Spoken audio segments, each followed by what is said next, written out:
말씀 프린트물을 보겠습니다. 첫 번째 이사야서 1장 2, 3, 4절을 함께 봅니다. 하늘이여 들으라, 땅이여 귀를 기울이라. 여호와께서 말씀하시기를 내가 자식을 양육하였거늘 그들이 나를 거역하였도다. 소는 그 임자를 알고 나귀는 그 주인의 구유를 알건만은 이스라엘은 알지 못하고 나의 백성은 깨닫지 못하는도다. 슬프도다 범죄한 나라여 허물진 백성이요 행악의 종자여 행위가 부패한 자식이로다. 그들이 여호와를 버리며 이스라엘의 거룩한 일을 만홀히 여겨 멀리하고 물러갔도다. 아멘.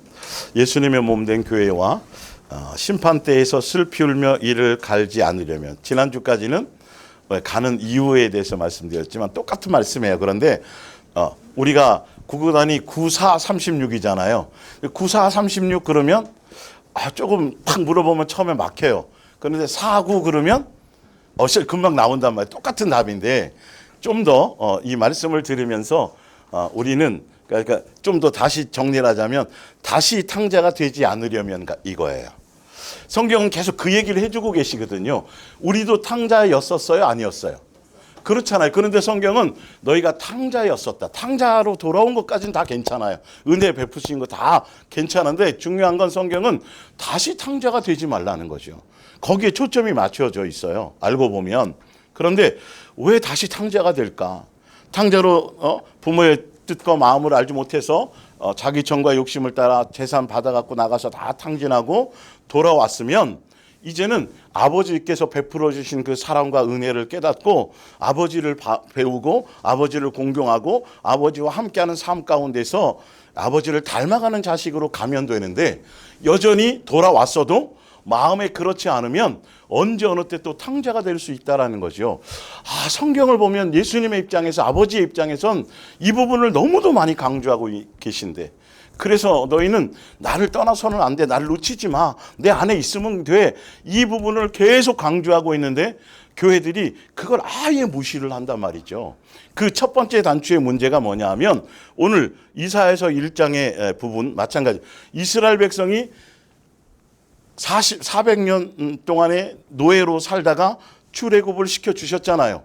그래서 예수님의 생명책 안에 기록해 주시고 족보 안에 기록해 주시고 침례도 주시고 출애굽을 시켜서 만나와 매출하게 주시고 그렇게 은혜를 베풀어 주셨는데 그들은 다시 또 뭐가 됐어요? 또 뭐가 됐어요? 또 탕자가 된 거예요. 예, 지금도 탕자로 있어요.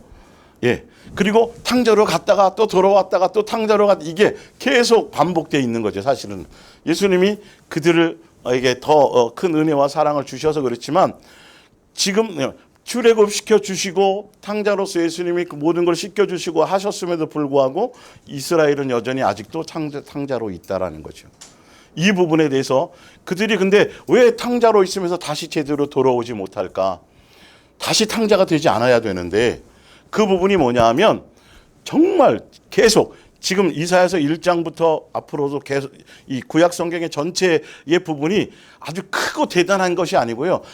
아주 사소한 거, 아주 첫 단추에서 크게 잘못된 게 있어요. 그게 뭐냐 하면 그들이 여호와를 하나님으로 섬기고 절일도 지키고 제사도 지내고 율법도 지킨다 그러고 뭐 유월 다 하는데 중요한 건 뭐냐 하면 아버지로서 공경하려 하는 게 아니에요. 이게 너무도 중요해요. 지금도 마찬가지예요. 많은 사람들이 교회에 나와서 예배 드리고 막 하는데 그게 자기의 만족을 위해서 예배하는 사람들이 많고요. 사실 알고 보면 드리고 나면 마음이 편해.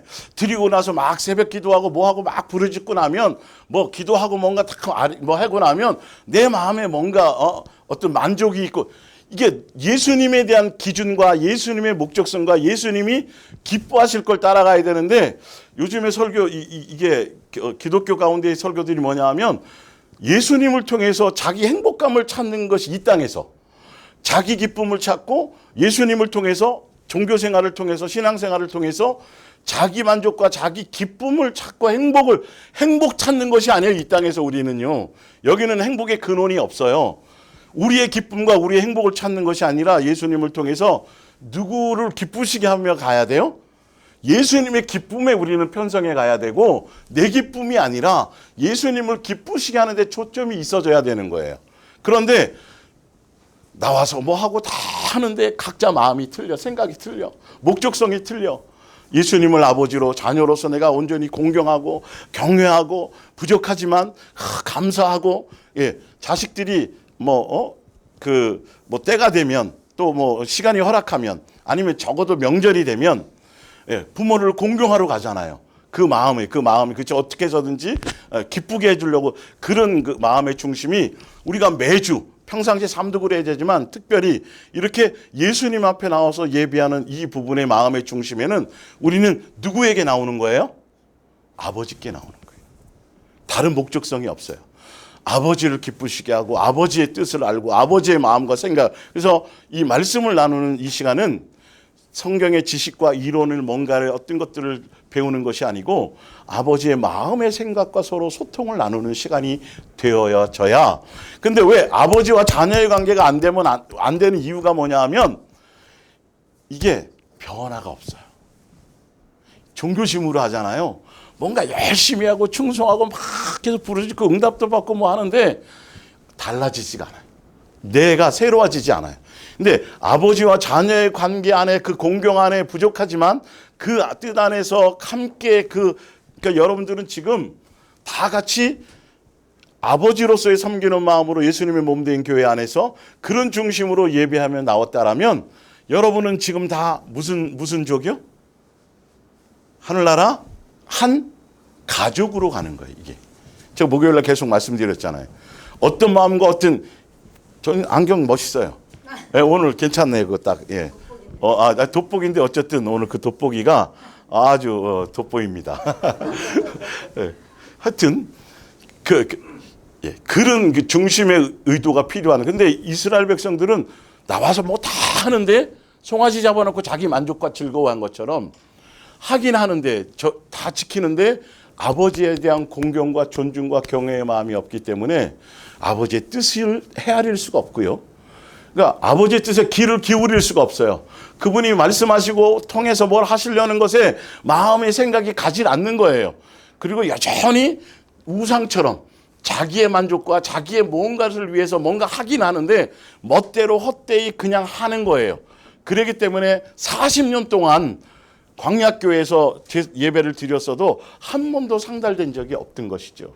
우리는 이 부분에 굉장히 주목해 봐야 돼요. 오늘 보세요. 다시 탕자가 되지 않으려면 어떻게 하면 되냐 하면 뭐 해야 돼요? 예수님을 우리의 무엇으로 제대로 섬겨야 돼요? 아버지로서 공경해 가야 돼요. 우리를 왜 창조하셨느냐? 천지 만물을 왜 창조하셨느냐? 그분이 왜, 목적성이 뭐냐면 우리가 이 땅에 존재하는 이유가 그분이 우리를 우리의 아버지가 되어주시고 너를 내 가족으로 맞아주고 하늘나라 시민권으로 한 가족으로 한 백성으로, 예, 그렇게 해주기 위해서 예수님이 창조를 창조하셔서 이 땅에서는 우리는 양육의 길로 가기 위해서 끊임없이 모든 자연 만물을 통해서도 얘들아 내가 너희 아버지다. 나를 아버지로 섬겨야 돼. 다른 세상에 잡다한 신처럼 종교의 대상으로 섬기면 안 돼. 라고 계속 구약 성경을 읽다 보면 계속 그 마음의 바탕이 계속 우리에게 전달되고 있는 거예요. 그런데 그 단추가 안 되어져 있기 때문에 아무리 해도, 아무리 예식을 취하고 아무리 열심히 예배를 드려도 그 중심의 코드가 맞지 않기 때문에 예수님의 뜻에는 헤아릴 길이 없는 거예요. 그래서 안 달라지고 변화되지 않는 거예요. 여전히 정욕적인 것이죠. 다시 한번 이사야 읽어드릴게요. 하늘이여 모든 만물아 들으란 소리예요. 땅이여 귀를 기울이라. 여호와께서 말씀하시기를 내가 뭘 양육했어요? 자식을 양육하였는데 그 아버지로 거역했다는 거예요. 제사 안 지냈다는 게 아니고 유월절 안 지켰다는 게 아니고 그 뜻이 아니라 그런 마음이 그거라는 거죠. 소는 그 임자를 알고 나귀는 그 주인의 구유를 알건만은 이스라엘은 알지 못하고 내 백성은 뭐 하지 못했다? 전혀 깨닫지 못했어요. 그렇게 설교를 듣고 그렇게 성경을 많이 보고 그렇게 어릴 적부터 모세오경을 외우고 그렇게 했었지만 깨닫지 못했다. 그 의미를 알지 못했다라는 거예요. 열심히 살았어도 열심히 했어도 지금도 그 부분이 안 돼 있기 때문에 이게 안 되는, 음성이 안 들리는 거예요. 말씀으로서. 그들이 여호와를 버리며 이스라엘의 거룩하신 이를 어떻게 여겨요? 만월이. 아버지로 공경할 수가 없는 거예요. 제사 지내는데요. 양 잡고 소 잡는데요. 그런데 공경이 안 되는 거예요. 전혀 그런 마음으로 오지 않기 때문에. 그래서 우리는 그런 것들이 중요하다는 거예요. 우리는 아버지 얼굴을 뵈러 나오는 거예요. 예수님을 향해 나올 때 그런 공경의 마음이 더 중요한 거예요. 다른 것들은 별 의미가 없어요. 사실 알고 보면. 예. 말라기 1장 6절을 볼게요. 구약 성경의 맨 마지막 성경이 말라기거든요. 또 말씀하세요. 예수님의 입장에서 무엇을 얘기하고 계신지. 온 세상의 주인이신 여호와께서 자기의 제사장들에게 말씀하셨다. 내 이름을 함부로 팔아먹는 너희 제사장들. 그러니까 예수님 이름 팔아서 제사장들은 아버지로서가 아니라 장사했다는 거, 자기 배불렸다는 거예요. 아들은 아버지를 존중하고 종은 주인을 존중하는 법인데 너희는 나를 나왔죠? 뭐라고 하고 있어요? 나를 뭐로? 아버지라고 뭐 하면서? 부르면서 머리로는 아는데 나를 존중하지는 않고 있다. 지금도 이 부분이 제일 중요해요. 사실은요.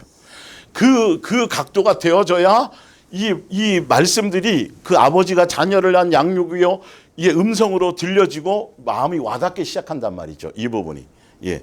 너희는 나를 주인이라고 부르면서도 내게 복종하지 않고 있다. 오히려 너희는 나를 뭐하고 멸시하고 모욕하면서도 뻔뻔스럽게 반문하고 있다.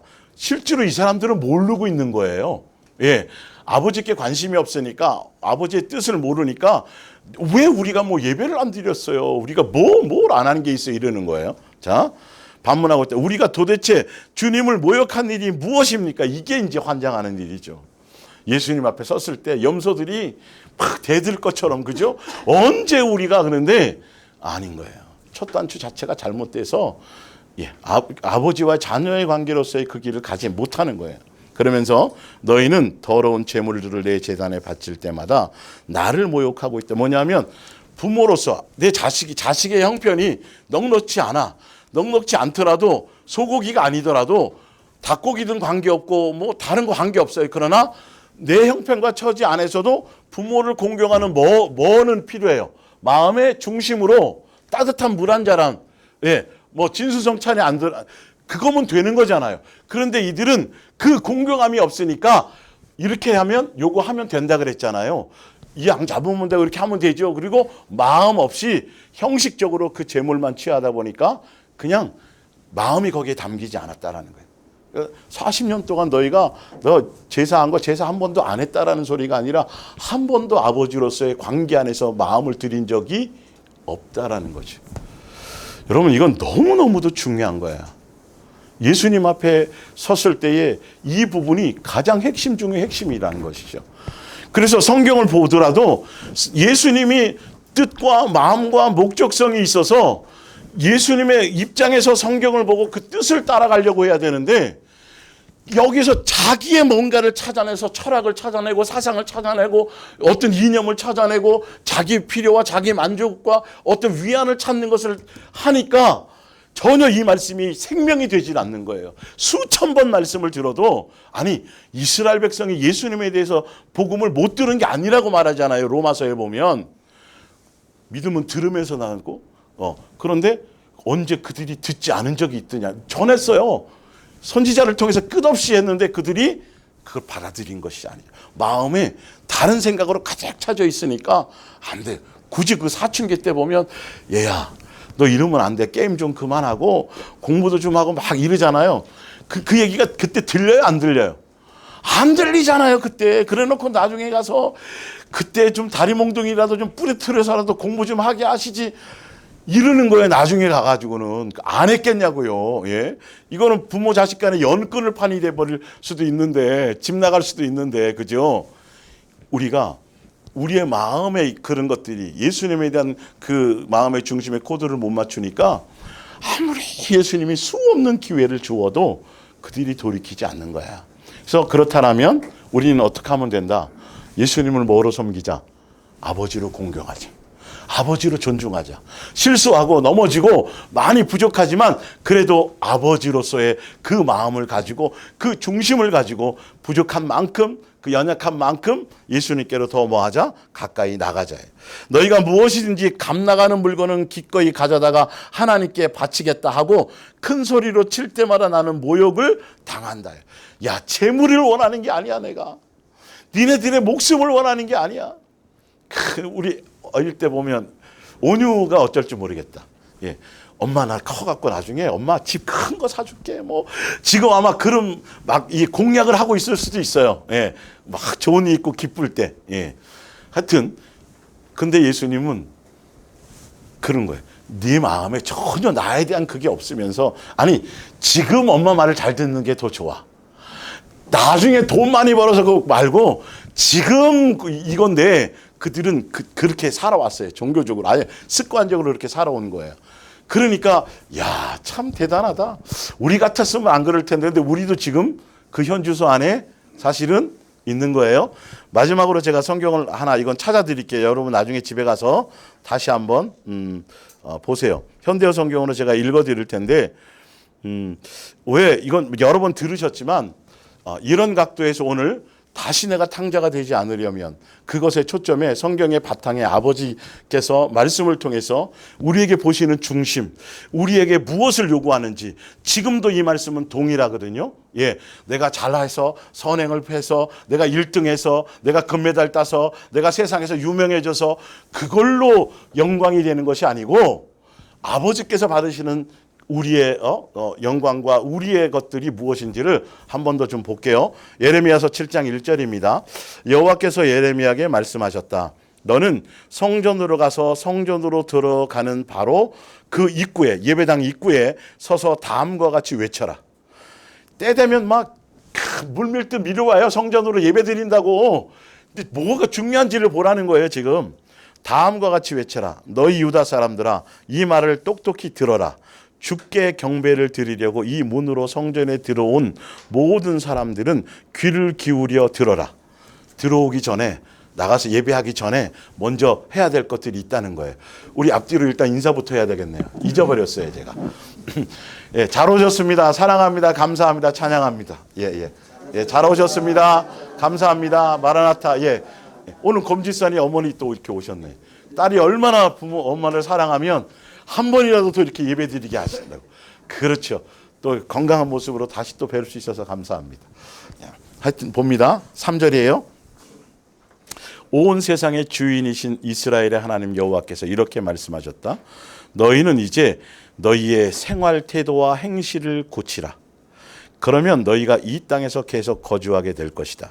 여호와의 성전이 있으니 이 나라는 영원히 흔들리지 않을 것이라고 생각하지만 이거 믿음이잖아요. 그죠?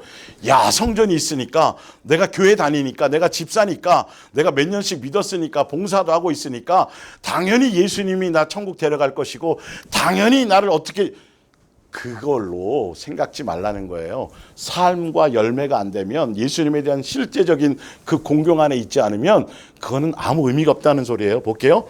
이곳에 하나님이 거하신다? 맞죠. 거하시는 거 맞고 중요하죠. 성전이. 그런데 그들과 관계가 없는 게 문제인 거예요. 하나님이 이 성전에 사신다. 바로 이곳이 하나님이 사시는데 누가 이 땅을 감히 더럽힐 수 있겠느냐고 아무리 너희가 맹세하며 장담을 해도 그것이 너희에게 무슨 도움이 될 것이라고는 전혀 믿지 말아라. 그런 식으로 너희 자신을 속이지 말라는 거예요. 아니, 예수님이 계시는 성전이고 예수님을 아버지로 섬기고 예배를 하고 다 하면서도 실제적으로는 그들은 예수님에 대해서 진짜 아버지로 공경과 경외와 존중과 감사가 있어요? 없어요? 하나도 그렇게 하지 않으면서 그것만 자꾸 얘기한다는 거예요. 실제로 자기는 실제적으로 삶이 달라지지 않고, 그러니까 아버지로서 공경하고 그것이 아니니까 말씀을 봐도 제사를 드리고 또 죄를 짓고 와서 용서를 구하는 그 가운데서도 전혀 마음에 찔림이 없고 전혀 새로워지거나 달라지거나 변화되는 요소가 생겨날 수가 없는 거예요. 의만 생기는 거예요. 저 한 번도 안 빼졌어요. 제가 몇 살 때부터 지금까지 예배를 얼마나 막 어디 멀리 갔다가도요, 그 예배 시간 지키려고 막 이런 거가 자꾸 의가 되는 것이죠. 실제로는 예수님이 원하는 건 뭔데? 내 마음에 진짜 마음 그것이 되어져야 말씀이 들리면 들릴수록 예수님과 자꾸 친밀해지면 친밀해질수록 예수님을 닮아가고 아버지를 공경하고 아버지를 배워가는 것에 우리의 초점이 갈 수밖에 없는 거예요. 야, 그래서 오직 너희가 이제까지 살아오던 그 더러운 생활을 깨끗이 청산하고 변화된 생활을 한다면 내가 너희 조상들에게 영원한 유산으로 물려준 이 땅에서 너희가 언제까지나 평안하게 거주할 것이다. 너희는 서로 정직하게 살아라. 집 없이 떠도는 빈민이나 과부나 고아와 같이 불쌍한 사람들을 이용하여 떼돈을 벌지 말아라. 죄 없는 사람들을 죽여서 피 흘리게 하는 범죄는 너희 땅에서, 다시 말하자면 뭐냐면 사랑하라며 살아가라는 거예요.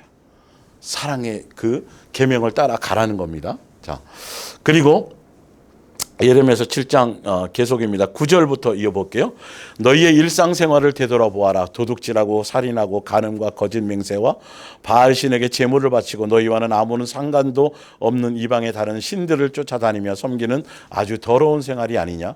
그러면서도 이제는 나의 성전으로 들어와 뻔뻔스럽게 내 앞에 나서서 우리에게는 성전이 있고 이 성전에는 주님이 계셔서 우리는 언제나 안전합니다. 우리는 구원을 받았습니다. 주님이 계신데 우리에게 무슨 일이 일어날 수 있겠습니까? 하고 성전에서 나간 다음에는 여전히 내가 미워하고 싫어하는 온갖 짓을 저지르고 있다. 너희가 보기에는 나의 이 성전이 강도의 소굴같이 보이느냐? 그렇다면 나도 이제는 너희를 강도들의 무리로 여기겠다. 여호와의 말씀이니라. 너희가 아직도 내 말을 깨닫지 못하겠으면 전에 내가 성전에 서 있던 실로에 가서 그곳의 성전이 지금 어떻게 되었는가를 똑똑히 보아라. 이스라엘 사람들이 흉악한 짓들을 많이 하였기 때문에 나는 실로의 성전마저 때려 부수었다. 그럼 이 성전도 뭐 할 수 있다는 거죠?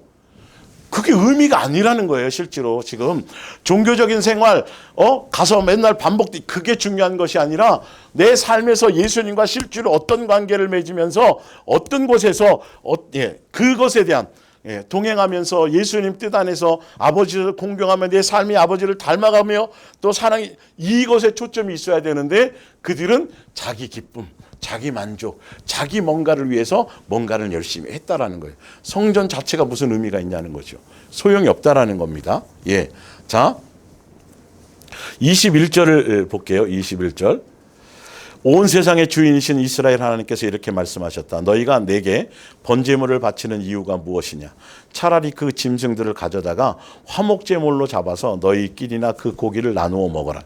내가 너희 조상들을 애굽 땅에서 데리고 나왔을 때에 나는 그들에게 번제물이나 화목제물을 가져다가 내게 바치도록 명령한 적이 없다. 나는 오히려 그들에게 이런 명령만을 내렸다. 너희는 오직 내게 순종하고 내가 너희에게 주는 계명에 따라서만 살아라. 그러면 내가 너희 하나님이 되고 너희는 내 백성이 되어서 너희가 하는 일이 모두 잘 될 것이다.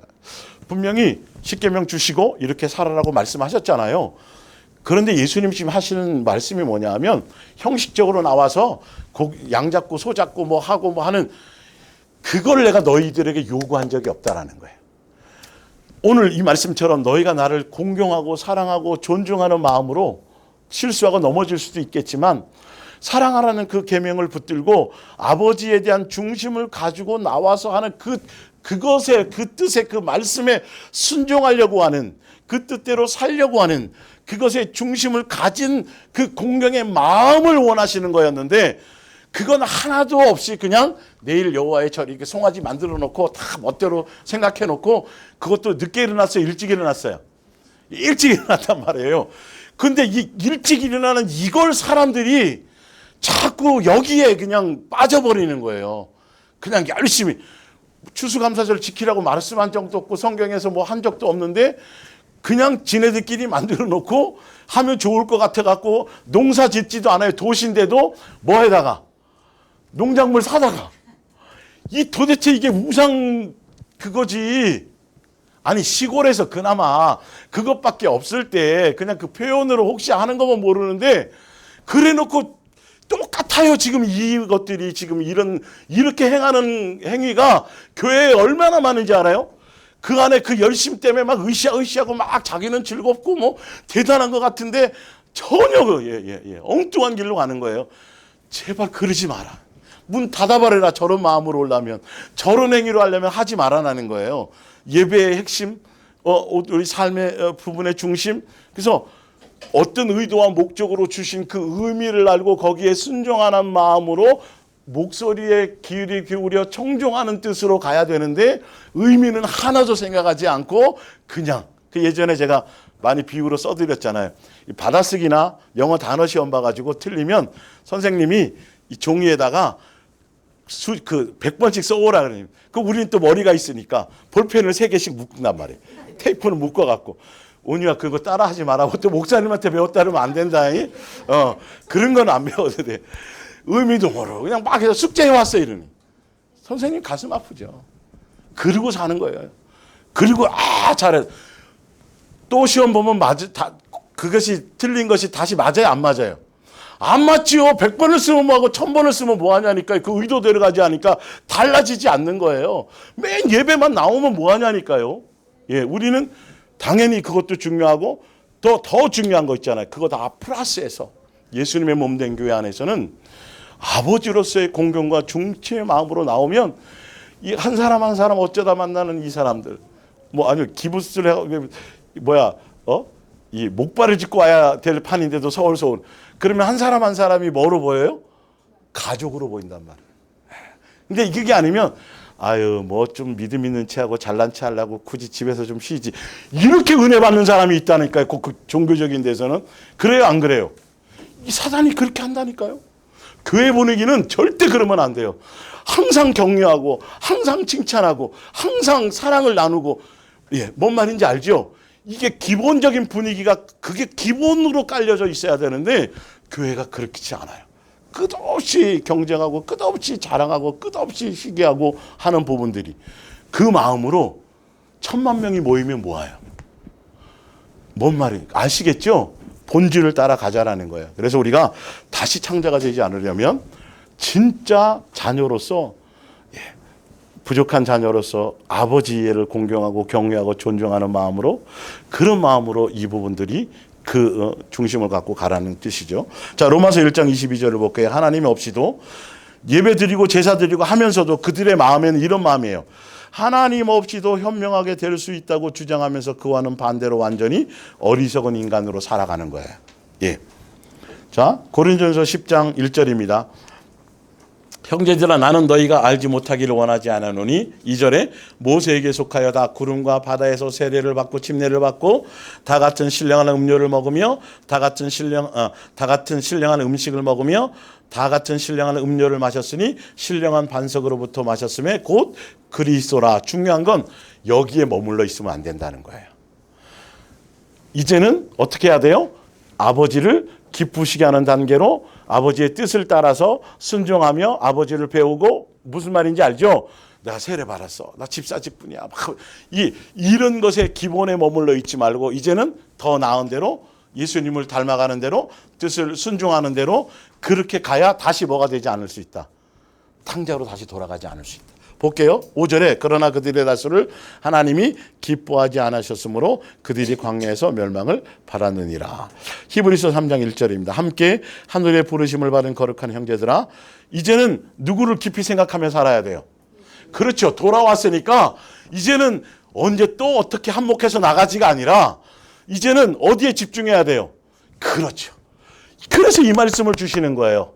그래서 광야교회 이 교훈이 지금도 흘러가면서 너가 하늘의 부르심을 받은 자들이잖아. 넌 예수님의 자녀로서 다 죄 씻음 받고 그래서 침례도 받고 성령을 선물로 받고 다시 한 생명책의 족보가 기록되어졌잖아.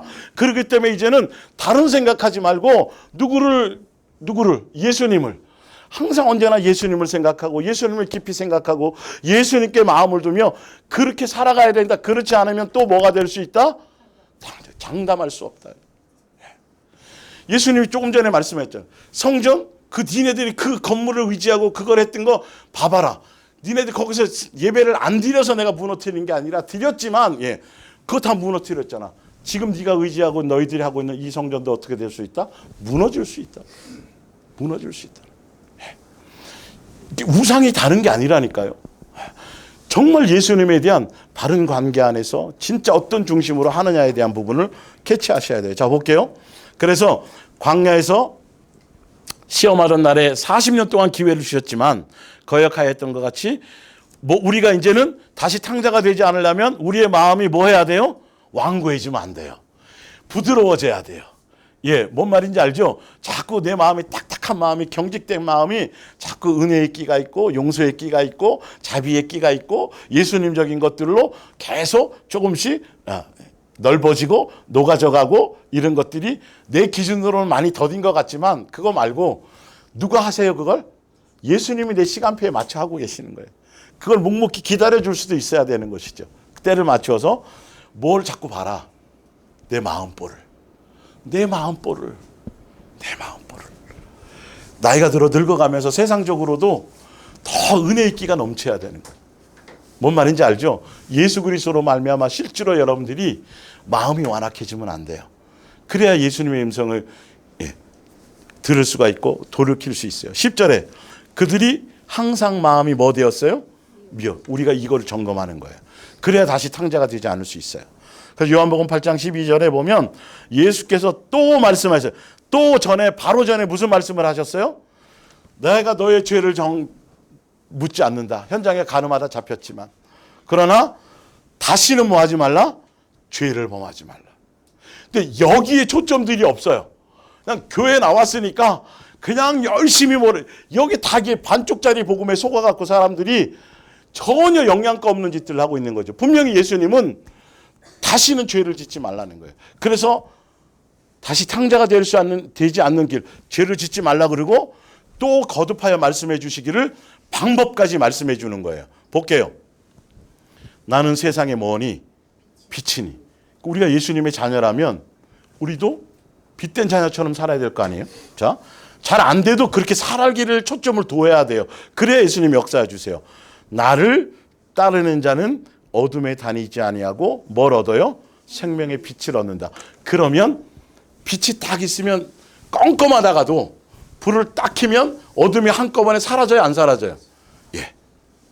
어둠의 소원이 내 속에 존재하고 나를 막 미혹하려고 하더라도 우리가 빛 대신 누구에게? 예수님께 마음을 두고 예수님의 생각을 가지면 그 예수님의 빛이 우리 속에 비추어서 날마다 우리를 깨끗게 하고 정결케 하고 새롭게 해서 자꾸 우울한 거, 뭔가 세상을 바라보면 우리는 우울하죠. 무엇 하나. 그러나 우리는 항상 예수님을 바라보면 야 도대체 무엇 때문에 그렇게 기뻐하는 거야? 뭐 잘난 게 있다고? 뭐 집불 뭐 격인데 그런데 우리는 진짜 빛 대신 예수님을 바라보며 소망을 갖고 기뻐하고 항상 세상의 환경과 조건이 아닌 세상 바라보면서 기뻐하고 즐거워하는 것이 아니고 야, 2달 있으면 갯돈 타지 그걸로 기뻐하는 게 아니에요. 우리는 세상적인 조건이 아니에요. 무엇으로요? 예수님으로. 그게 진짜 예수님을 공경한. 그러니까 내가 진짜 예수님의 뜻대로 말씀대로 잘 살아가고 그 방향을 잡아가고 있는지 없는지는 그 내 속에 나타나는 열매로 자꾸 나를 점검할 수 있어져야 되고 그걸 보면서 자꾸 방향을 찾아가야 되는 것이죠. 더듬어서라도. 자, 6절에서 요한복음 15장 5절에 나는 포도나무에 너희는 가지라. 그가 내 안에 내가 그 안에 사랑은 한 관계 안에 있을 때죠. 사람이 열매를 많이 맺나니 누구를 떠나서는 아무것도 할 수 없다. 그렇죠. 우리는 어떤 순간이라도 어떤 것이 와도 좋은 일이 즐거운 일 행복한 일이 있어도 아니면 뭐 사자굴 속에 던져지는 어떤 그런 것이 있어도 억울한 상황이 돼도 우리는 누구를 놓치지 말아야 된다. 예수님을 놓치지 마라. 항상 예수님의 은혜 안에 있어야 된다. 그러면 된다. 히브리서 6장 1절이면 그러므로 우리가 그리스도의 도의 초벌을 버리고 죽은 행실을 회개함과 하나님에 대한 신앙과 세례 침례들과 안수와 죽은 자의 부활과 영원한 심판에 관한 교훈의 털을 다시 닦지만 여러분 이 1절 2절 정도만 가져도 교회에서는 믿음이 대단한 것처럼 인정받을 수 있잖아요. 그런데 예수님이 하시는 말씀은 그것도 그리스도의 어린아이의 기본이다. 이제 막 응에 태어난 것 정도밖에 되지 않아. 그렇기 때문에 너희가 뭐 해라? 이제 자꾸 자라가라. 다음 단계로 나아가라. 아, 내가 다시 창자가 되지 않으려면 어린아이에 머물러 있지 않고 자꾸 예수님을 배우고 아버지의 뜻을 배우고 아버지의 마음을 알아서 계속 뭔가 그 뜻을 따라서 열매를 맺는 예수님 닮아지는 예수와 되어지는 그런 삶의 여정을 가야 되는 것에 내 마음을 둬야 되겠구나. 그냥 여기가 좋사오니 익숙해져 가지고 그냥 여기서 털푸덕 앉아서 영원히 살 것처럼 그게 아니라 우리의 나이는 하나하나 먹어가요 안 먹어가요? 주름살이 늘어가고 흰머리가 생겨가잖아요. 그런데 우리의 육은 당연히 세상 사람처럼 그래 각해 가지만 실제로 예수님이 보시는 건 이 땅에 있는 시간만큼 예수님이 보시는 건 우리의 뭐는요? 우리의 속사람은 날마다 건강해지고 날마다 새로워지고 날마다 젊어져가는 삶을 가야 되는 것이 맞잖아요. 그것을 우리는 끊임없이 보고 점검하고 측정해가며 뭐 해야 돼요? 그래야 다시 탕자가 되지 않을 수 있어요. 다시 돌아가지 않을 수 있어요. 그래서 완전한 대로 나아가서 3절에 하나님께서 예수님께서 허락하시면 우리가 이것을 하리라 그러면서 그 더 다음 단계로 나아가라는 의미가 뭐냐면 에베소 4장에 뭐라 그랬어요? 예수님을 닮아가는 것. 그리스도의 장성의 분량에 이르는 것. 자꾸 성장해서 새 사람 되는 것. 옛사람의 마귀적인 요소를 벗어버리고 예수님 자녀다움으로 열매 맺어가면서 옛사람의 모든 것을 버리고 예수님 닮아가고 새 사람 되고 그리스도의 장성한 분량에 이르는 것에 우리의 초점을 두고 가는 것. 다시 결과적으로는 말하자면 한 단어로 얘기하자면 예수님이 우리를 사랑해 주신 것처럼 우리도 아버지를 닮아서 그 사랑을 배워서 나도 또한 이웃을, 가족을, 형제를, 부모를, 자녀를, 내 지체들을 예수님의 사랑으로 뭐 할 수 있는 것, 사랑할 수 있는 열매를 맺는 것까지 가게 되는 것에 그것을 향해 나아가라는 거예요. 생각을 거기에 두지 않으면 여러분 뭔가 이렇게 만족이 돼서 채워져서 뭔가 이렇게 어떤 것을 향해 목적지를 향해 가지 않으면 그곳에서 뭔가 다른 것들이 다윗이 그랬잖아요. 왕이 직접 전쟁에 안 나가도 될 정도로 승리하면서 나라가 안정이 딱 되어 있어요. 그러니 무슨 생각이 들어요? 예수님을 놓칠 수밖에 없는 거예요. 그러니 여자 남의 부인 목욕하는 거 눈이 띄게 하시고 아니 목욕하는 거 볼 수 있지요. 뭐 그거 어쩌다가 뭐 일부러 보려고 하는 것도 아닌데 그런데 음욕을 다스리지 못하는 게 문제란 말이에요. 누구의 은혜를 놓쳐버리니까 예수님의 그늘을 놓쳐버리니까 누구에게나 다 마찬가지. 우리는 더 그런 더 어마어마한 위험한 요소가 있어요. 그런 부분들을 조심해야 되는 것이죠. 그래서 끊임없이 예수님 4절에 보면 분명히 말씀하세요. 한번 빛을 받고 성령의 은사, 성령을 선물로 받고 은사도 받아도 그리고 성령의 참매 안 받고 귀신도 쫓아보기도 하고 엄청난 은혜와 사랑을 경험하고서도 이 말이에요. 5절에 또 하나님의 선한 말씀과 내세의 능력을 맛보고도 예수님의 몸된 교회 지체로 그 역할 안에 있었어도 6절 뭐 할 수 있다?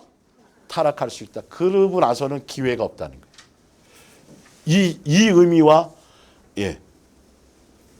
잘 아셔야 돼요. 그래서 7절에 땅이 그 위에 자주 내리는 비를 흡수하여 예수님의 은혜와 사랑과 긍휼과 또 이것을 통해서 결론은 우리가 해야 될 건 뭐 해야 돼요? 농부에게 뭘 드려야 되는 거죠? 사랑의 열매를 맺혀드리는 것에 초점이 있어야 돼요. 가지는. 그러니까 열매의 초점이 아니라 사실 알고 보면 우리는 어디에? 예수님께 붙어 있는 것에 초점이 있어야 되는 거예요. 지금 제가 한 말이 아니라 성경은 계속 같은 방향, 그 방향을 얘기하고 계신 거예요. 뭔 말인지 알죠? 교회가 분주하면 안 돼요, 여러분. 성경 어디를 한번 찾아봐서 제가 목요일 날 계속 말씀드리잖아요. 어디에 열심히 뭐하고 프로그램하고 행사하고 막 그런 구절이 한 구절도 없어요. 교회가. 뭐 하라는 거? 실제적으로 사람과 사람 관계 안에 지체와 그 관계 안에 그 상대편을 통해서 내 연약함을 발견하고 그리고 상대편을 통해서 서로를 도와주고 서로 협력하고 영적인 관계 안에서요. 실제로는요. 그거 사랑의 열매 맺고 교회는 맨 그것에 초점을 두고 그것을 위해서 존재하는 것이라는 거예요. 수단 방법 가리지 않고 어떻게 해서라든지 자꾸 사람 끌어 모아갖고 자꾸 크게 짓고 이거는 세속적인 거예요. 그럴싸한 얘기지만 전혀 안 맞아요. 성경적으로는. 교회가 제대로 예수님 안에서 소문나고 제대로 되어지면 믿는 사람을 누가 보내주세요? 필요하면 예수님이 보내주는 거예요. 사람의 전도 방법으로 전도하는 게 아니라고 성경은 분명히 나와 있는데 그거는 싹 무시하고 인간의 테크닉을 동원해가고 인간의 것들을 다 해서 여기저기 뭐 하고 있다고요? 사람 어떻게 하면 사람 끌어모을 수 있나를 하니까 이건 교회에서 하는 행동이나 신천지들이 하는 행동이나 구원파들이 하는 행동이나 사이비가 하는 거나 내용 그 형태들이 똑같은 거예요. 어느 날 뭐 차 끓여놓고 뭐 이렇게 하고 있어서 뭐 어느 교회에서 나오다 봤더니 신천지야. 이젠 대놓고 하잖아요. 도대체 뭘로 그러면 구분할 거예요? 예? 이제는 좀 아셔야 돼요, 그런 것들이. 아니, 교회에 데려다 놓으면 뭐하냐고요. 교회가 복음이 없으면 어떡할 거예요? 그 교회가 뭐가 없으면, 예수님이 없으면 어떡할 거냐고, 이게. 그게 문제인 거예요. 오히려 지금 더 조심해야 될 부분들은 내가 먼저 예수님의 열매가 돼야 돼요. 내가 먼저 열매가 돼야 돼요. 내가 먼저 예수님의 제자가 돼야 돼요. 그거 너희가 할 일은, 너희가 가지로서 해야 될 일은 그거 하는 거고, 나머지는 농부가 하시고 나무가 하는 거고, 필요하면 그냥 밑에서 때가 되면 철 따라올 때 막 철분을 공급해주고 막 하늘에서 막 동원해가지고도 막 하고, 뭔 말인지 알죠? 그렇죠? 비를 막, 가뭄 때 여러분 수돗물을 아무리 줘보세요, 하늘에서 내리는 비의 영양소를 못 따라가는 거예요. 이걸 알아야죠, 사실은. 근데 다른 데에 자꾸 마음 빼앗기면 안 되겠죠. 자, 고린도전서 13장 1절입니다. 내가 사람의 방언과 천사의 말을 할지라도 뭐가 없으면, 성경의 은사 엄청난 거 있어도 그게 초점이 아니에요. 예수님이 초점하시는 건 내가 예언하는 능력이 있고 모든 비밀과 모든 지식을 알아도 또 산을 옮길 만한 믿음이 있어도 예수님이 보시는 거 뭐라고요? 사랑이 없으면이에요. 사랑의 열매를 맺어야 돼요. 예수님이 사랑의 DNA를 가져야 돼요. 3절에 내가 내게 있는 모든 것으로 구제하고 또 내 몸을 불살라 내어줄지라도 뭐가 없으면 사랑이. 내가 다시 창조가로 돌아가지 않으려면 은사에 머무르지 않고 그 은사를 통해 주시는 것으로 내가 무하는 것에 예수님의 사랑을 맺고 사랑의 열매를 맺고 내 안에 예수님의 사랑으로 채우는 것에 목적성과 방향성을 향해 가야 되겠구나. 항상 그 부분에 내가 마음을 둬야 되겠구나. 그것을 해야 돼요. 자, 그래서 8절에 사랑은 언제까지나 떨어지지 아니하되 예언도 피하고 방언도, 제가 이거 설명드렸죠. 은사가 예언하고 방언만 있는 게 아니에요. 예언이 가장, 은사 중에서 그래도 사도 바울의 입장에서는 가장 말씀에 대한 거니까 가장 귀한 은사, 최고의 은사라고 생각한 거고, 사도 바울은 방언은 보편적인 거라. 그러니까 처음과 마지막 모든 것들을 피한다라는 건, 모든 은사는 예수님의 사랑 안에서 사랑의 DNA를 갖고 사랑 관계 안에서 사랑하는 그 안에 그 뜻 안에 그 양육 안에 있으면 그 역할을 다 한 거라는 거예요. 그러니까 그것을 위해서 은사가 필요한 부분이에요. 뭔 말인지 알겠죠? 자, 그러면서 볼게요. 우리는 부분적으로 알고 부분적으로 예언하니 온전한, 우리가 사랑 안에서 이 아가페 사랑의 도를 알고 사랑의 뜻을 알고 사랑의 의미를 알고 사랑의 이거 천국 복음을 알면 성경의 전체적인 것들의 그림을 그릴 수가 있는 거예요. 그 뜻이에요, 이게. 뭔 말인지 알죠? 사랑이라는 이것의 의미, 예수님 이 천국 복음이라는 그 사랑의 열매를 맺는 것에, 이것에 대한 의미를 알고 이 뜻 안에, 이 복음 안에 있게 되고 그것을 향해 가게 되고 그 열매를 맺으며 가는 그 양육의 길 안에 가게 되면 성경의 전체의 내용들이 조명되어지고, 그래서 그런 거구나, 이런 거구나를 그때서야 성경이 무엇인지 와닿기 시작하는 거예요. 사실은요. 자, 온전한 것이 올 때에는 부분적으로 하던 것이 피하리라. 내가 어렸을 때에는 어린아이 같고 말하는 것이 어린아이 같고 또 깨닫는 것이 어린아이 같고 생각하는 것이 어린아이 같다가 무슨 사람이 되어서 장성했다라는 건 예수님의 사랑 안에 거하고, 사랑의 DNA 안에 그 열매를 맺으며 가는 그 안에 있을 때, 그때가 뭐 한 산 거다? 장성해 가는 거라는 거예요. 그 열매를 맺으며 가는 것이. 이건 잘못 보면 천국에 가서인 것 같잖아요. 아니에요. 이 땅에서 그 뜻 안에 그 관계 안에 있을 때 이런 의미를. 그렇기 때문에 너희는 믿음, 소망, 사랑 중에서도 최고의 것인 무엇을 추구하라?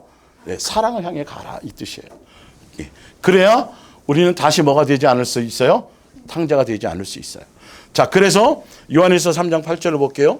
그러나 죄를 저지르는 짓을 그치지 못한다면 여러분이 사단에게 속해 있다는 증거입니다. 사단은 처음부터 계속 죄를 저질러 왔습니다. 그래서 이러한 악마의 소행을 파멸시키려고 하나님의 아들이 오신 것입니다. 그래서 여기서 보면 사단은 처음부터 계속 죄를 저질러 왔고, 예수님은 마귀의 일을 멸하러 오셨고, 그런데 여기서 말하는 이 죄라는 게 뭐냐 하면 뭐 하지 않는 것을 말해요?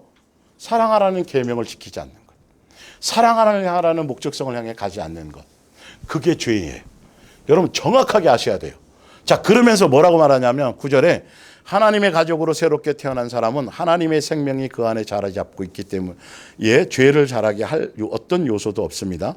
새로운 생명이 그의 안에 탄생되고 또 그를 지배하고 있기 때문에 하기 때문에 더 이상 죄를 지을 수 없다는 것입니다. 그 사람은 뭐 한 사람이에요? 잃은 사람이 거듭난 사람이에요. 예수님의 사랑 안에서 사랑의 통제를 받으면 죄를 지을 수 있는 요소를 내 마음에서 예수님 자꾸 걸러주시잖아요. 미워하는 거, 시기하는 거. 그게 진짜 거듭난 사람인 거예요. 성경에서 말하는 기준은 자꾸 죄에서 멀어지면서 사랑할 수 없었던 사람, 사랑할 요소를 갖고 있지 않았던 사람이 예수님을 만나서 예수님의 몸된 교회 안에서 말씀 안에서 예수님과 연결되어서 자꾸 부족하지만 쓰러지지만 넘어지지만 또 쉽게 화내고 또 혈기내고 또 뭐 하지만 그래도 또 다시 무릎을 일으켜서 또 뭐 하며 가야지? 예수님을 닮아가야지. 예수님을 뜻을 따라가야지. 또 사랑의 열매를 맺으며 가야지. 그리고 또 예수님을 찾고 또 구하고 그렇게 가는 사람이 뭐 하는 사람이다? 거듭난 사람. 이 땅에서 완전해질 수 없어요. 뭔 말인지 알죠? 예, 분명히 하기. 자, 그런데 참 그러기 때문에 한번 보셔야 될 게 뭐냐면 10절을 다시 볼게요. 10절. 이제 우리는 누가 하나님의 자녀이고 누가 사단에 속한 자인지를 분명히 알 수 있대요. 이걸로밖에 없어요, 성경은. 여러분들이 내가 어디에 속했는지 이걸로 여러분은 계속 점검해야 돼요. 그러니까 교회는 어떤 교회든 간에 계속 이 얘기를 해줘야 되는 거예요. 교회 이름은 여러 가지일 수 있지만 복음의 내용은 같아야 돼요. 같아야 돼요. 같아야 되는데 어떤 교회는 뭐 우물 파기 바쁘고 어떤 교회는 학교 짓기 바쁘고 어떤 교회는 여러분 이게 다 속는 거라니까요. 전혀 예수님하고 관계없는 짓들을 하고 있는 거예요. 정말로.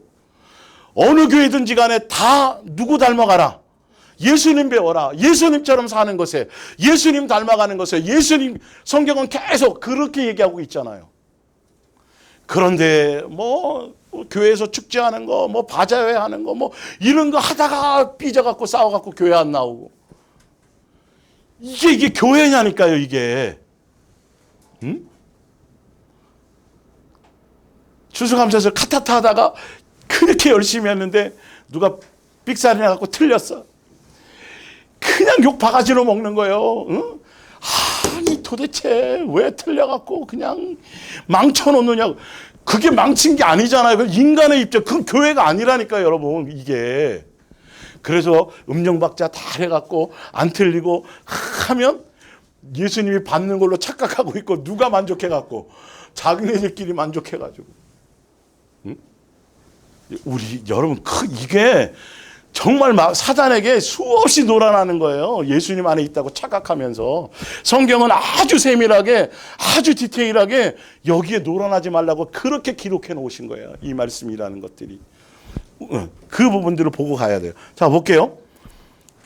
죄에 빠져 형제를 사랑하지 않는 자는 그 스스로 하나님의 가족이 아니라는 것을 스스로 증명한 셈이에요. 예, 때문입니다. 그러면서 희한하게 무엇을 갖고 예수님 여기다 지금 예로 드냐 하면 가인과 아벨 사건을 여기에 딱 도입하시는 거예요. 첫 번째 살인이잖아요. 예수님은 가인과 아벨의 사건을 사랑하지 않은 것, 사랑의 계명을 어긴 것, 그때는 십계명도 없었음에도 불구하고 형제끼리, 지체끼리, 가족끼리 실제로 미워하고 미움 때문에 이게 죄를 져가지고 그게 싹이 자라갖고 사망에 이르기까지 죽이는 것까지 갔잖아요.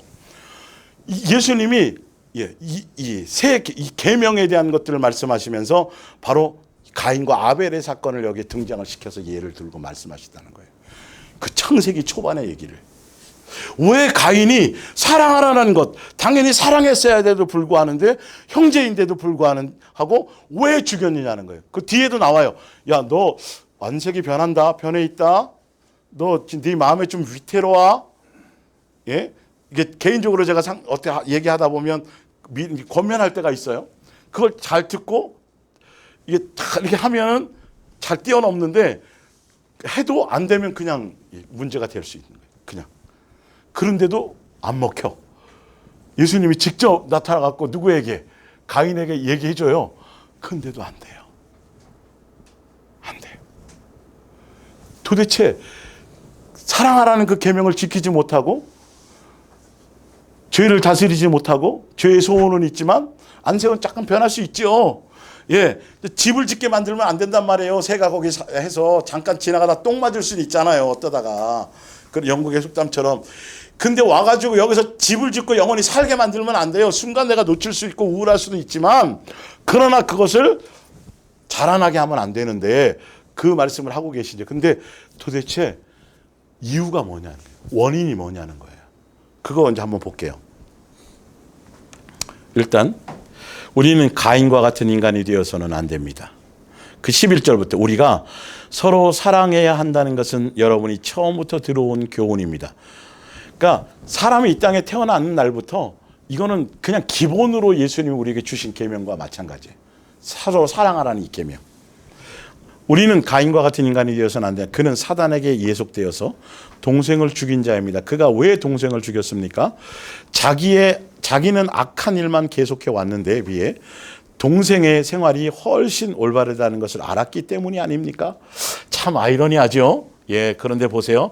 그러면서 이제 16절에 보면 예수님이 이 땅에 오셔서 예수님이 십자가에 죽으신 이유가 목적성이 뭐냐 하면 그가 우리를 위하여 목숨을 버리셨으니 우리가 이로써 사랑을 알고 우리도 형제를 위하여 목숨을 버리는 것이 마땅하니라 이렇게 돼 있죠. 우리가 이제 다시 탕자가 되지 않으려면 뭐 해야 돼요? 내가 용서받고 사랑받은 것처럼 우리도 그 열매를 맺으며 가야 되는 것이 마땅한 길로 가야 되면 가야 되는데 그렇게 가지 못하게 될 때에 뭐 할 수 있다? 다시 탕자가 될 수 있다. 자, 그러면서 히브리서 11장을 보세요. 2페이지. 아벨이 하나님께 순종하여 가인이, 자 보세요. 아벨이 양을 잡아서 제사 드렸잖아요. 근데 양을 잡은 그것보다 더 중요한 자체가 뭐냐 하면 누구의 뜻을 따라 누구? 아버지의 예수님의 뜻과 원하심과 그것에 그 뜻의 마음의 중심을 가지고 그 뜻을 뭐 하려고? 순종해 드리려고 하는 것으로 뭘 한 거죠? 양을, 짐승을 잡아서 드린 거예요. 요걸 잘 아셔야 돼요. 예. 그래서 분명히 성경이 뒤에 뭐라고 나오냐면 아벨과 그의 뭘 바르셨다? 예물을 바르셨다. 무조건 드리면 천만의 말씀입니다, 여러분. 그래서 계속 예수님이 중요하게 다루시고 보고 계신 게 있단 말이에요. 똑같이 짐승을 잡았어도 그 아버지의 뜻과 공경과 경외와 존중과 그 뜻에 맞춰 순종함으로 하는 그것의 짐승이냐, 그것과 관계없이 자기 임의대로였던 똑같은 거예요. 그런데 가인은 더 아니었지만 볼게요. 가인이 드린 것보다 훨씬 더 하나님께서 뭐 하시는 거? 기뻐하시는, 내 기준이 아니에요. 예배도 내 기준으로 드리고 막 내 기준으로 뭘 열심히 해서 내가 뭘 했는데 이거 아니에요. 큰일 나요. 내 멋대로 막 소원해 갖고 뭐 하는 거 아니에요. 항상 누구 기준이어야 돼요? 예수님의 뜻과 예수님의 기준. 거기에 맞추려고. 잘 안 돼도 괜찮다니까요. 예, 그래도 기뻐하시는 제물을 드린 것도 믿음이 있었기 때문에 그게 믿음인 거예요, 사실은. 하나님께서는 아벨과 그의 예물을 기꺼이 받아들이셨다는 것을 증명해서 먼저 아벨이 받아들여져야 돼요. 그래야 예물도 의미가 있는 거예요. 그래서 바른 예물의 관계를 제가 항상 설명드리잖아요. 근데 교회들이 그래서 반드시 예물을 드려야 되는 건 맞는데 바른 관계가 중요하다고 말해요. 근데 교회들이 없는 절기도 만들고 막 없는 헌금의 항목도 만들어 갖고 막 걷어들이 그런 거는 함부로 하지 말라고 제가 말했잖아요. 그건 여러분 절대 유익하지 않아요. 정말 반드시 예수님과의 온전한 관계 안에서 드려야 될 것들, 그거를 제대로 중심을 해서 드리는 관계성 안에서 드리는 그것은 너무도 필요하다고 제가 말씀드린 거예요. 몇 가지 되지 않지만. 예, 그런 것들이. 그래서 더 중요한 거 볼게요. 오랜 옛날에 죽은 아벨에게서 우리는 지금도 뭐 해야 돼요? 많은 교훈을 배워야 돼요. 이거 참 중요해요. 예수님이 원하신 게 뭘까? 아버지의 뜻이 뭘까? 공경해 주는 거 원하시는가? 그 존중을 원하시는구나. 내가 완전하고 부족하더라도 그 마음을. 그래서 창세기 4장에 좀 더 적나라하게 나와 있죠. 그러나 가인은 좋게 여기시지 않고 그가 바친 제물도 받아들이시지 않으셨다. 가인은 너무도 화가 나서 자기가 잘못해놓고도 동생이 바르게 한 것을 알아요. 그런데 왜 돌이키지 않을까? 제사는 드리고 뭘 했는데 알고 보면 가인은 아버지에 대한 공경과 그것에 초점이 있지 않았어요.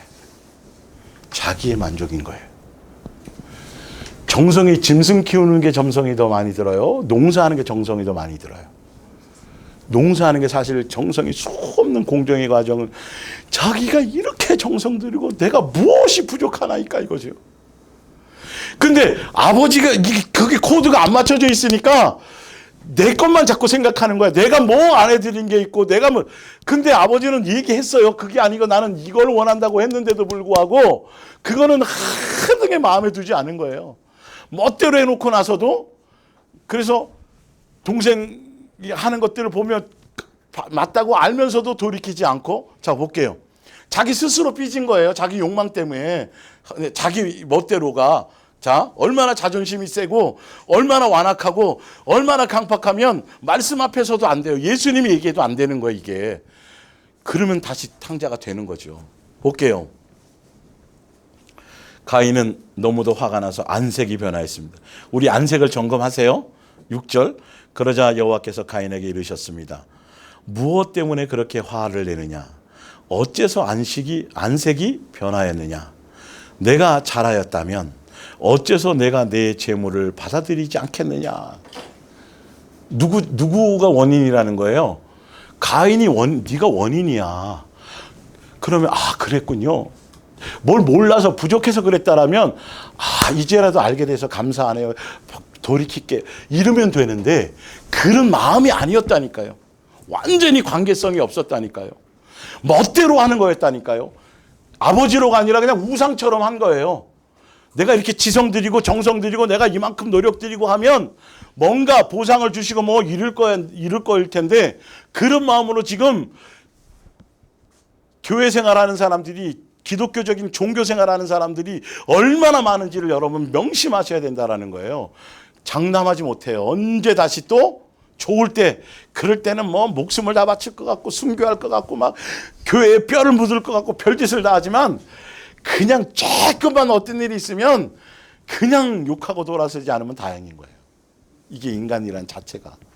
뭔 말인지 알죠? 그걸 예수님은 다 아세요. 속지 않으세요. 우리는 그래서 우리의 마음의 중심을 지켜야 돼요. 우리의 마음의 중심을 잘 붙들어 가야 돼요. 자, 그러면서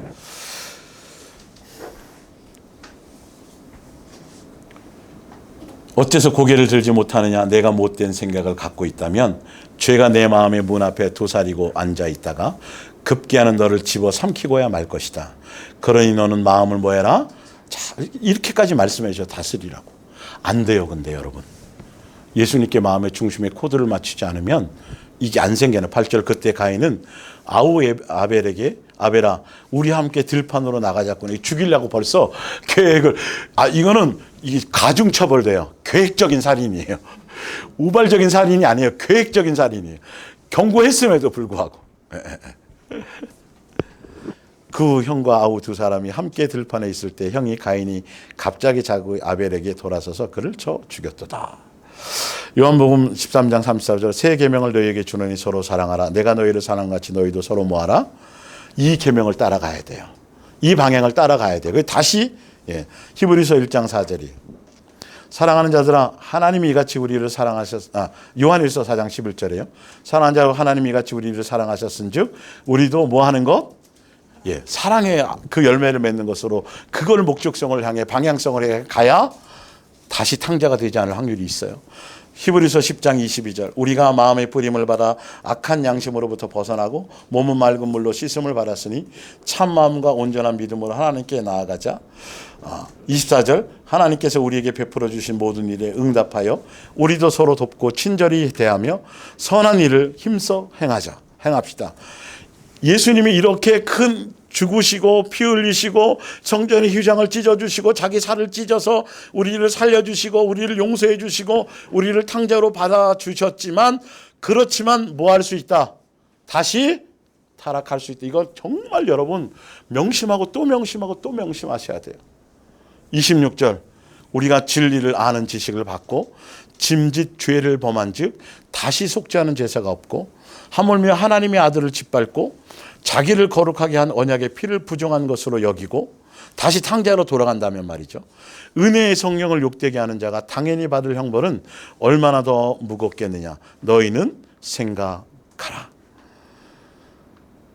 시편 51편입니다. 제가 아까 말씀드렸던 것처럼 다윗이 예수님에 대한 마음과 중심을 갖고 있었지만 그러나 무엇을 놓치는 순간 태평성대에 등 따시고 배부르니까 자기가 맨날 쫓겨다니고 생명의 위협을 받을 때는 그냥 끊임없이 오매불망 예수님 붙들고 있었어요. 시편을 보면. 그런데 이제 등 따시고 배부르고 나라가 태평해주는 딱 하다 보니까 순간 그런 장면을 볼 수도 있잖아요. 죄의 마음이 내 속에 싹 들어올 수도 있어요. 그러나 다스렸어야 되잖아요. 근데 안 되는 이유가 뭐 때문이라고요? 그렇지, 예수님을 놓치면 누구나 다 그래요. 그러니까 우리는 자책하라는 소리가 아니에요. 우리 예수님의 그 양육 안에서는 그 모든 것들을 예수님 우리를 양육하시는 도구로 쓰신단 말이에요. 자책하는 것이 아니라 누구에게로 돌아가는 것이어야 된다? 예수님께로 돌아가. 놓쳤기 때문인 거예요. 내가 죄를 지을 사람이 아닌데 이 정도 내가 양육을 받았으면 이런 실수를 할 사람이 아닌데 그런데 한 것처럼 그러면 안 된단 말이에요. 이게 큰일 나요. 누구를 놓쳤기 때문이다. 그렇죠. 항상 원론으로 돌아가야 돼요. 예수님 아니면 이건 방법이 없는 거였는데 내가 거기에 그래서 빨리 훌훌 털고 다시 한번 읽어드립니다. 너무 중요하기 때문에 시편 51편 9절 주의 얼굴을 내 죄에서 돌이키시고 내 모든 죄악을 지워주소서. 하나님이여 내 속에 정한 마음을 창조하시고 내 안에 정직한 영을 다 누구 아니면 안 된다는 얘기예요. 그렇죠. 그런 거예요. 예수님이 다 그거를 붙들어 주시고 다시 예수님 찾게 해주시고 다시 예수님께로 나를 주 앞에서 쫓아내지 마시며 주의 성령을 내게서 거두지 마소서. 주의 구원의 즐거움을 내게 회복시켜 주시고 자원하는 심령을 주사 나를 붙드소서. 그리하면 내가 범죄자에게 주의 도를 가르치리니 죄인들이 주께 돌아오리이다. 예수님이 나를 그렇게 다시 회복시켜 주시고 다를 용서해 주시고 다시 은혜를 베풀어 주신다면 나의 이것을 보고 많은 또 돌아와야 될 사람들에게 예수님의 그 은혜와 자비가 많이 자랑거리가 될 것입니다. 이 뜻을 얘기하는 것이죠. 14절 하나님이여 나의 구원의 하나님이여 피 흘린 죄에서 나를 건지소서. 내 혀가 주의 의를 높이 노래하리이다. 주께서는 제사를 기뻐하지 않으시나니 형식적인 거 의식적인 거 종교적인 거 말고 그렇다면 내가 드렸을 것이라. 주는 번제를 기뻐하지 아니하시나이다. 하나님께서 구하시는 제사는 상한 심령이라. 하나님이여 상하고 통회하는 마음을 주께서 멸시하지 아니하시리이다. 그래서 예수님이 내 속에 있는 것들을 보여주시고 끄집어내 주시고 막 그러면 오히려 그것을 인정해 드리고 감사해 드리고 그리고 그럴수록 또 다시 누구에게를 찾아가야 돼요? 예수님 앞에 나가야 돼요. 더 예수님을 찾으라는 소리예요. 더 예수님을 의지하라는 소리예요. 더 예수님을 구하라는 소리예요. 아시겠어요? 어떤 것으로도 어떤 이유로도 어떤 조건으로도 누구를 붙들라? 예수님을 붙들라. 예수님 놓치지 말라. 오늘은 밑에 여기 고린도후서 12장까지만 하고 마칠게요. 고린도후서 12장 이게 오늘 말씀의 사실은 포커스고 핵심이에요. 뭐냐 하면 너희가 어떠한 신령한 것을 경험하고 너가 어떠한 대단한 영적인 은사가 있고 그리고 복음을 위해서 온몸을 불살라서 수많은 고난과 핍박 속에서도 아주 선한 아름다운 열매를 수없이 많이 맺고 수많은 사람들을 예수님께로 인도하는 엄청난 업적과 실적을 다 행했다 할지라도 예수님이 그 얘기를 하시는 거예요. 핵심 중에 핵심이에요. 너는 나 없이는 살 수 없는 것이다. 예수님은 여러분의 삶의 현장에서 너가 나를 놓치면 내 은혜를 떠나면 내가 아니면 나로 말미암지 않으면 절대 너희는 살 수 없는 사람이야 를 끊임없이 어떤 방법을 동원해서라도 예수님은 각인시키시고 알게 하시고 깨닫게 하시는 게 예수님의 음성이에요.